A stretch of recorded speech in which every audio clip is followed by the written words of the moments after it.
Our life are filled with tools.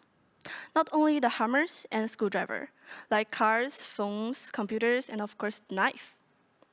That anything can help us in our life, we can call it a tools. And first, I have a question.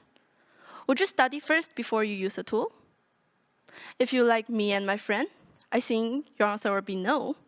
Because most of the time, we'll be too confident in ourselves. We might think, we can do it. That's fine. Or we'll be saying, of course I can use it. But it's not true. Let me give you an example from me. A true story. Like 3 years ago when I first came to Vancouver, I lost. I was 12 years old, and I was so excited to shopping. Because I'm so confident with myself, and I think I didn't need any map to figure out the way. Even my aunt asked me many times. She said, "Oh, sweetie, are you sure you don't need any help? Or do I need to teach you how to use a Google Map?" And I say, "Of course no, auntie. I'm a technological child. I can do this. Trust me." However, I lost.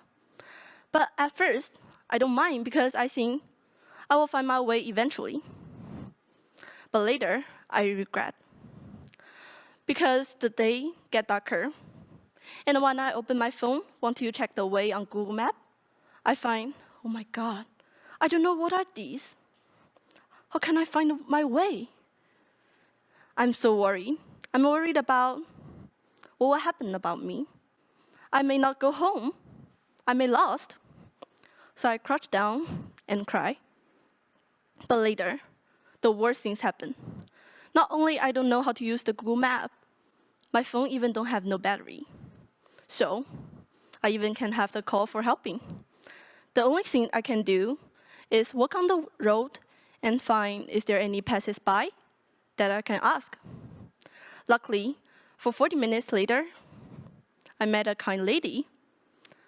I asked her where the downtown is, because I know the downtown and my home is in exactly opposite way. Finally, I got home with this kind lady's help. Since then, I changed. I start to learn things first before I use it, because I'm so scared. I'm afraid what will happen if it happened again. Maybe I will lose, or worse. And I realized that how important to study first. For example, I am a person who really like shopping. I think there are many people like me here today. But I have a really worse habit. Like, I always throw in the new things after I buy it. Because when I get the new thing, I will think, I don't like it, and then throwing it. Or I'm thinking about, I don't know how to use it, and throwing out. But it's really bad. But after I change, get my guitar, for example. Before I buy my guitar, I play it first, and I find, I really like this, and I can play it very well. So, and then I buy it.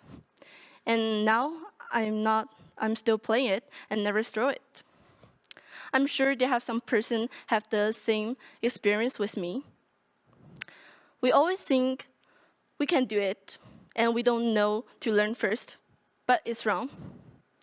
The small problem can be embarrassing, but if it is big problem, it will be life-threatening. So, my recommended solution is, first option, you may ask someone no first, or second option, maybe you can research online. For example, when you want to use a splitter to cut a firewood, research first, or you might use your hand. Or when you want to learn driving, get help, or you might lose your life. Or when you want to use a beer Sprite, practice first, or the Sprite not made in the beer's eyes, but in your eyes. Finally, to sum up, study first is really important, not only for our life be easier, and also can help us save money. And the most important one is it can save our life. So study first before you use it. Thank you.